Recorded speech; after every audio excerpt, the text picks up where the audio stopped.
homemade food for Roscoe. Something nutritious for our dog. So Roscoe had a skin and most likely a yeast infection on his skin. We knew the telltale signs. We knew that he was miserable and we needed to fix it without going to the vet. Recently, we discovered that Roscoe had a rash, a skin rash all over. He was licking his paws. He had that funky smell to his ears and his breath, and we decided we were going to change his food.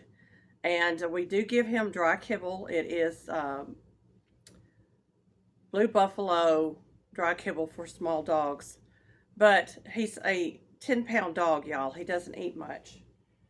He eats about 1/4 cup of food a day of the dry kibble. We also added in Dinovite. We've been giving him this for a while. I've got to order another bag. So he gets a half a scoop of this a day in his food, and I mix it in with the dry food, and then I mix in some nutritional yeast. We're going to get into what the main part of his meal is, because he is eating human food with this, and it has cleared up his skin. He's actually acting like a puppy again.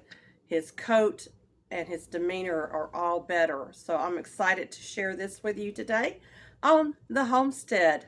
This is the Resourceful Homestead edition of the Hillbilly Chicken Ranch. I'm Susan. Let's get into cooking his meal. I will also put a list of foods that he can eat, or any dog can eat, that is healthy for them. So we're going to start with a half a cup of rice. Now I'm using parboiled rice, but white rice will work just fine. And I'm going to add it into my pot over here with 1 cup of water. And we can venison, and this is ground, so it's really healthy for him. There's no additives or anything. It was just the meat and the meat juices in this, and I'm going to get it out of my jar. I may have to get a spoon. There we go.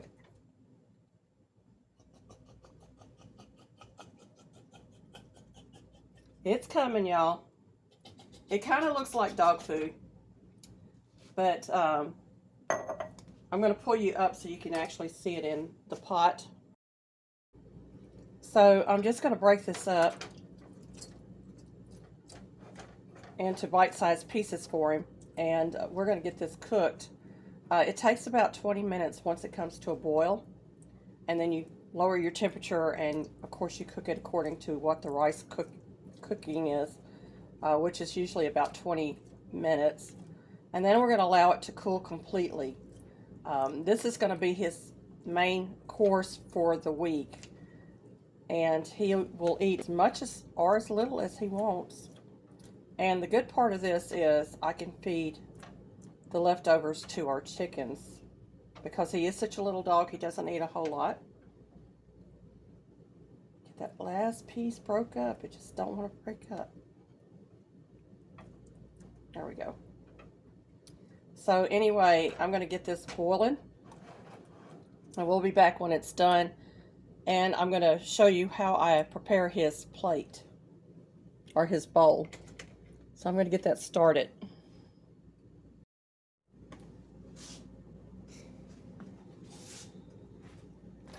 Alrighty.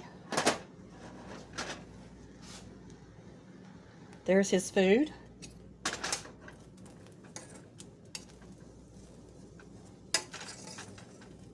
And I'm going to let this cool, and then we're going to get it bowled up.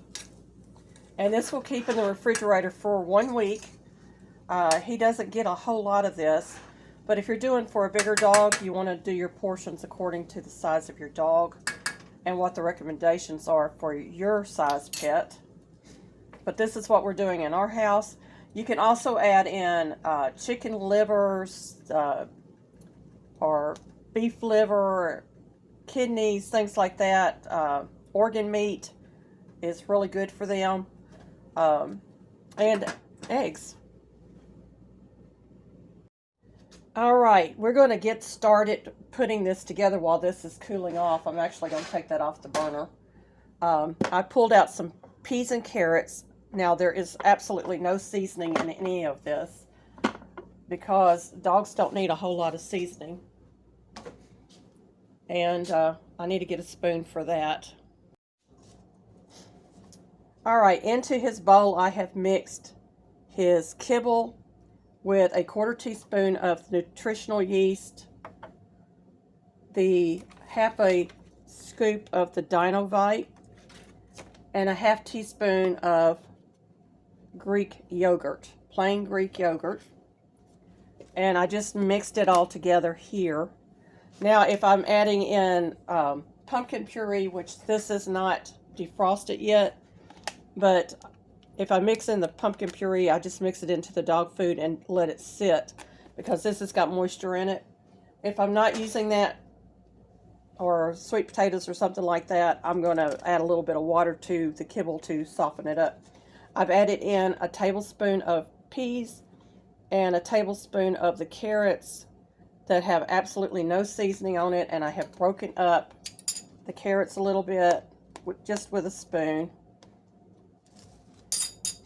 We're going to get his food in here. It's still hot. And we're going to let this cool. But he's going to get about two heaping tablespoons, maybe 3. And I like to take some of the kibbles and mix it in with that food so that I know that he's getting some of that nutrition from those kibbles, because they have amino acids in it and stuff that may not be in the food itself. And I'm going to add just a little bit of water to make sure that that's softened. Allow that to cool down, and then that is going to be his meal for the day. And believe it or not, he's actually enjoying this, and it has made such a big difference in his skin.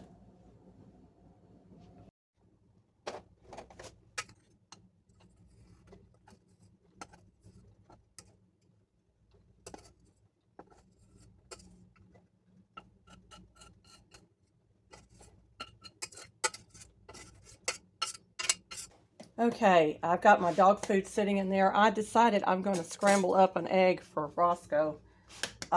He likes eggs, and you can either feed it to him raw or you can feed it to him cooked. I'm just going to scramble up 1 egg for him today. I'm going to use this spoon. That'll give him a little extra protein. And eggs are really good for their coat. And we're going to make a spot in his bowl for that, so that he has a choice of foods today.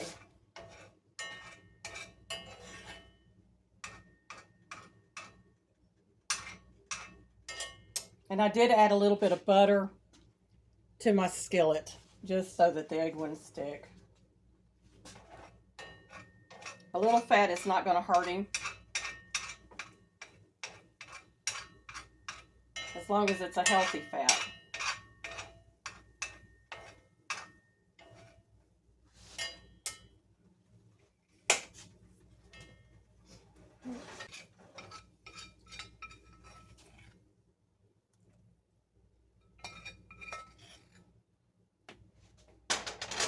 All right.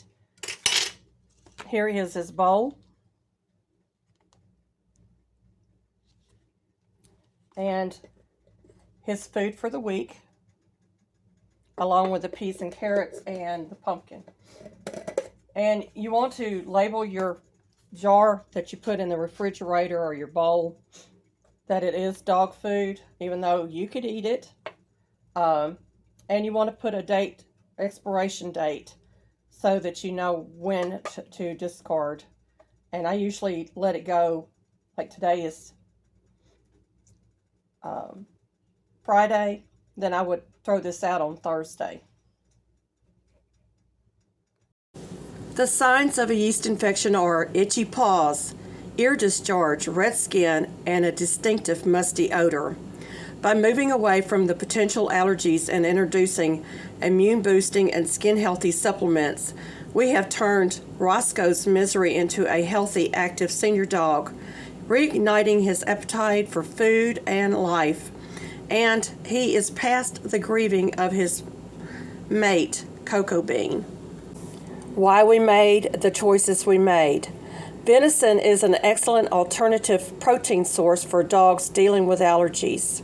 Rice is easily digestible, a gentle carb for energy, especially in older dogs with sensitive tummy or missing teeth. Vegetables add essential vitamins and antioxidants. Greek yogurt provides probiotics and support a healthy gut. It combats the overgrowth of yeast. Brewer's yeast, packed with Dinovite, is full of vitamin B and nutrients and improves the skin and coat. We use Blue Buffalo all-natural kibbles to keep that familiar balance and foundational nutrients in his daily diet. Eggs are an excellent source of protein and great for skin and overall health, and we add it at least 3 times a week. Well, today you saw how happy he was to get to that food, and y'all, he is doing so much better. We're so thankful. He is out of the grieving of his sibling, which was Cocoa Bean. He's back to his normal self again. He's happy, he's healthy, and we are so blessed. Be blessed and a blessing, everyone.